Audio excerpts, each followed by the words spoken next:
about a part of Christmas that obviously all of us are familiar with. The notion of giving, what that means, where it began, what it's all about, and how we live with it today, and what we do with it. Now, I don't need to tell you that we are fast approaching Christmas, at least Christmas Day. December 25th. And it seems like every year, at least to me, that the Christmas shopping season gets earlier and earlier. It used to be long ago and far away when I was a little fellow. It used to be, early in December. Then it got backed up to Thanksgiving. Then it was Black Friday. And then I think I saw the first ad this year somewhere between Halloween and November 15th. It won't be long until we'll be celebrating July 4th. Get your shopping started now. Well, the question I think you and I should ask ourselves is this: is Christmas just a day? Is it just December 25th? If you look at the big calendars or the little calendars, it will say Christmas Day. Is it just a day, or is it a way of life, a way of looking at things, a way of looking at ourselves and being who we can be, or being, as the Army used to say in its recruiting campaign and slogan, be all you can be. Now, they tied that to be all the kind of soldier you can be, but applicable to you and me.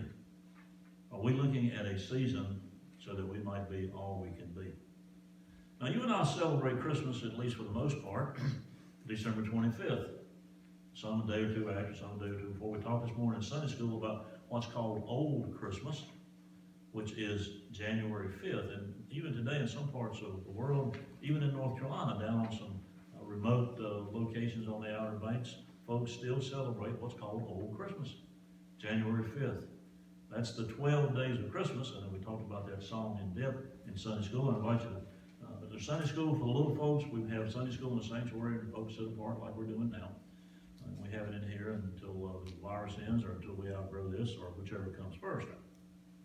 But Christmas, the 12 days, begins on December 25th and stretches through January 5th. January 6th is typically regarded as Epiphany Day. Epiphany is just a fancy word that means opening or showing or a vision, and it refers to the wise men. I started to say the three wise men. I mean, they're there in the nativity on the table. We don't know how many wise men there were. There may have been a whole truckload of them. We know that there were at least 3 gifts, but we don't know how many gifts there were. But Christmas is about giving. Most scholars believe that Christmas was not our December 25th, because even in that part of the world where it happened, it gets cold.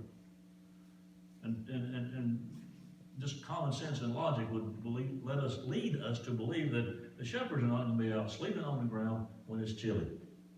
They're going to need all kinds of Bengay and pain pills and ointment, because they're sleeping on the hard ground. They're going to get stiff and achy. And they would not have the sheep out there where there's not much growing. They're going to have them in the sheepfold so they can feed them and take care of them. Most Bible scholars believe that that day corresponds mostly to our somewhere in early to mid-September. Well, that's nice, and it's interesting maybe to think about that, talk about the important thing is not so much how or when it was, but that it was. And as we think and talk and look at that important thing, we need to recognize it, to believe it, and to share it. There are many traditions that you and I have that are a part of our Christmas. We get together with meals. We do get together with meals. We get together for meals, and we spend a lot of time with them, don't we, Richard? We like to do that. We get together with all kinds of Christmas meals and enjoy the family gatherings. And one of the challenges for you and me this year is how are we going to do that in light of all that's going on? How will we still have some family traditions? We do things at church. The come as your Christmas pageant, or traditional Christmas Eve communion, and all those things. There's so much that's a part of tradition and part of Christmas, and that's fine, as long as you don't lose sight of the real reason for that season. Music is also another great part of that. It is obviously going to be different this year, but there are still some things you and I can do, and in fact have done, reaching out to others, to the shoe boxes we did earlier this month, the gifts to the school children who are not going to have much if someone didn't care, the shelter opportunities, and even your own, whatever you may do for your neighbors or friends or associates, or however you do your giving, because giving is a familiar part of Christmas. we talk about gifts, have you ever noticed something about gifts? What is involved in giving a gift? Isn't it kind of like the telephone? I know, the old phones that you held it here in the house phones. But even in our flip phones or cell phones or smartphones or really smartphones or whatever you have, there are two basic parts. There's a receiver, an earpiece, and there's a transmitter, a mouthpiece. And we hold those things together. It takes both of those. Well, just like the phones, gifts take two parts. One is what? The giving. What's the other part of gifts? The receiving. If someone offers you a gift and you don't receive it, is it a gift? If someone offers you a gift and you say, no, or no thank you, or don't say anything and just don't receive it. And along that same line, if someone offers you a gift, when does it become your gift? When you reach out and take it, or it's placed in your lap, or whatever. Well, if the person who is making that gift doesn't let go of it, is it a gift? If someone offers you an envelope with a $20 bill in it, and they reach out and you take it like this, and is it a gift? Well, not only that, as far as gifts are concerned, but is gift giving the same thing as exchanging gifts? Have you ever been at a place or a party or a family church or whatever and said, no, we're going to exchange gifts? Is that a gift? Or is that a business deal? Is it giving? Or is it something else? To give a gift, friends, you and I have got to let go of it. Whether it's a gift to someone in our family, whether it's a gift to a charity or a club or a church or whatever. And when we give a gift, we need to let go of all the strings. If I were going to give you a gift and say you can only use this to buy a cheeseburger, have I given you really a monetary gift? Giving means reaching out and letting go of it. Well, what do you and I often say about gifts? I was visiting with a friend, just sitting 6 feet apart, drinking coffee, talking about so long ago, just cutting up and carrying on. I said, "What you going to give me for Christmas?" And he said, "Oh, same thing I gave you last year," which was nothing. Well, that's a joke, and we say those things. We talk about the right size, and I don't mean that.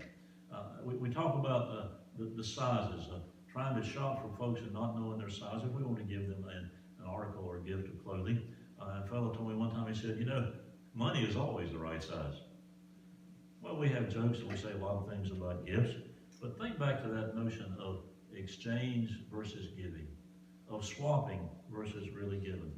The basis for Christmas, friends, and for Christmas giving is found in John chapter 3, verse 16. What does it say?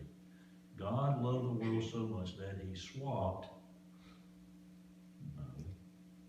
That he held out but wouldn't let go, no. That he thought about, That he shopped online and he said they couldn't promise the gift to be delivered by Christmas. I read somewhere, and this is not meant as a slur or slam, it's just a fact. Now, supposedly the Greensboro Distribution Center has about a third worst weight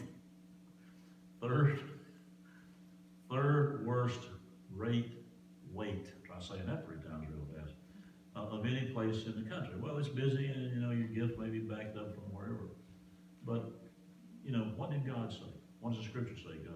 God so loved the world that he gave, without any strings attached, without having to earn anything, without having to jump through any hoops, without having to do anything, but just simply reaching out and taking and receiving. Christmas, friends, has always been about giving. Now, we've given some interesting things through the years, haven't we? Some folks have ugly Christmas ties, and that's become a joke. We have an ugly Christmas tie wearing, or an ugly sweater wearing, and that's just as a lighthearted kind of thing. We've given all kinds of things throughout our time of Christmas.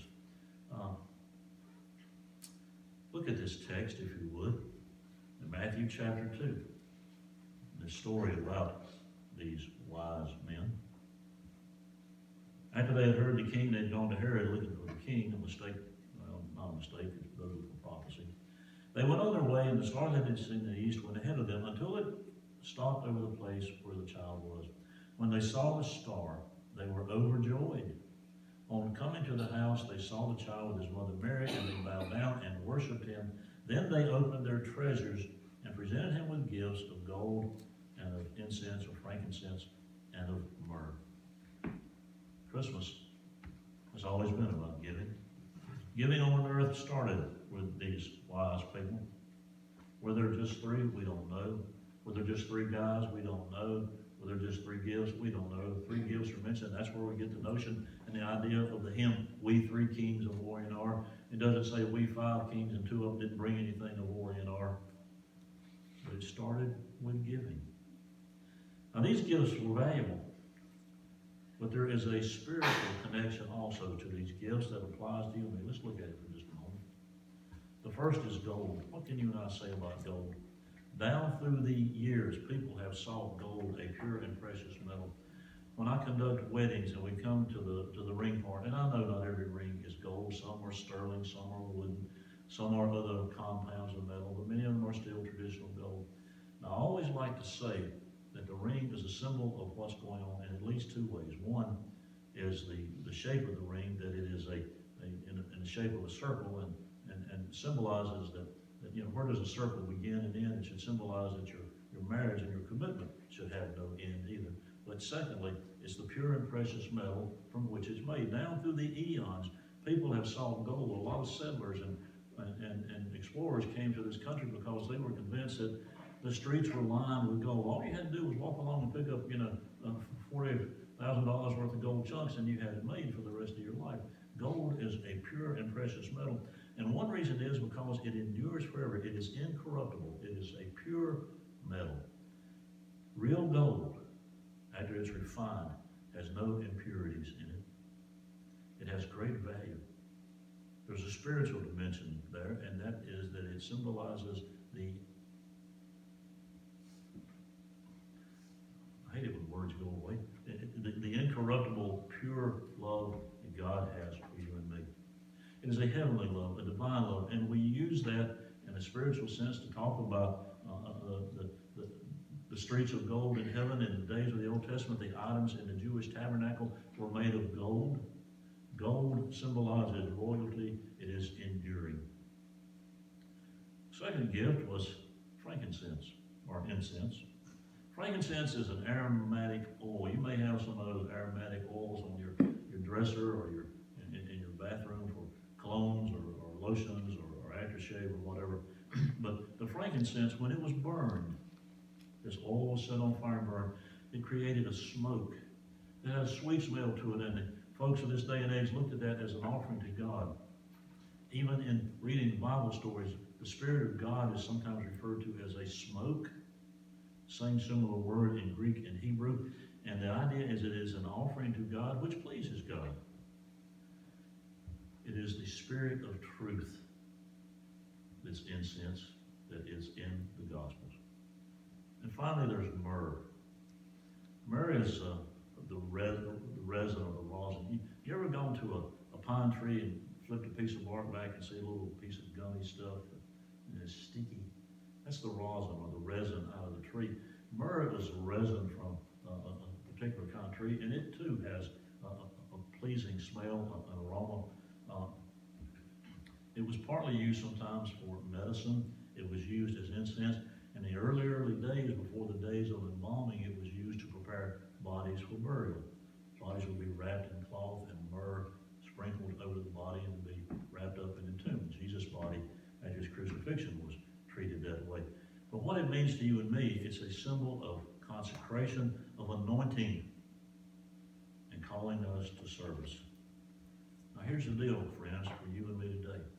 If you take all these together, the gold, the frankincense, and the myrrh, the enduring symbol, the uncorruptible, precious gold, the divine nature of that fit for royalty, the frankincense, the oil that's burned, and the smoke, and the myrrh that calls us to dedication and to consecration. If you take all of those together, they are intended to symbolize the totality of you and me, our entire self.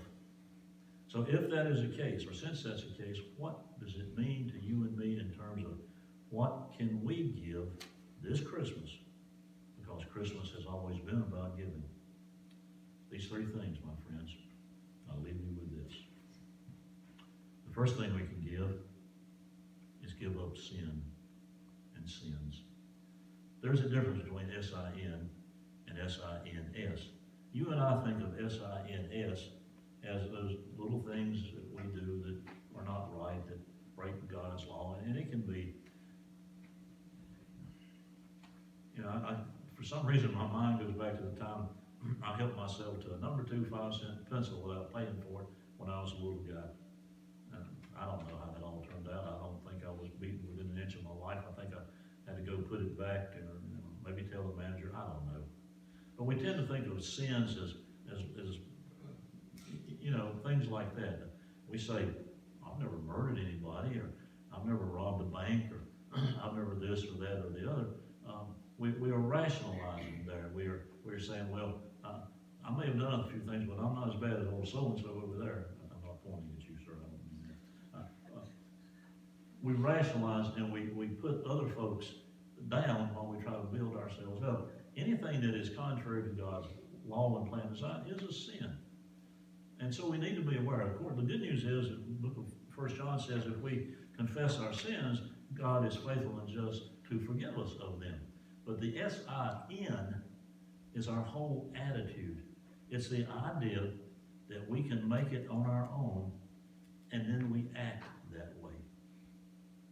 There's a hymn, it's a gospel song that I really like to hear from time to time. It's called, I Can't Even Walk Without You Holding My Hand. And that's kind of the attitude we should have. We can do a lot of things, thank goodness, through God's blessing of us and power and the talents and abilities we've got. One of the things we can do is reach out and be good to other folks and be helpful, particularly in such a time as we are now living. What can we give for Christmas? We can give up sin. The second thing we can give is we can give in to Christ. Now, it's hard for you and me as human beings to give in to anything unless it's too much chocolate cake or something. And this is a trait of human beings in this part of the world, in the South, but it is not the only place where we don't like to give in. We don't want anyone to tell us what to do or how to do it. The word that comes to mind in the Christian context is the word surrender. I've heard all kinds of folks, I fought a little bit of this battle myself, of their call to vocational ministry of surrendering. And we don't like to surrender. Why? Because we like to win. And if you surrender, we're not winning.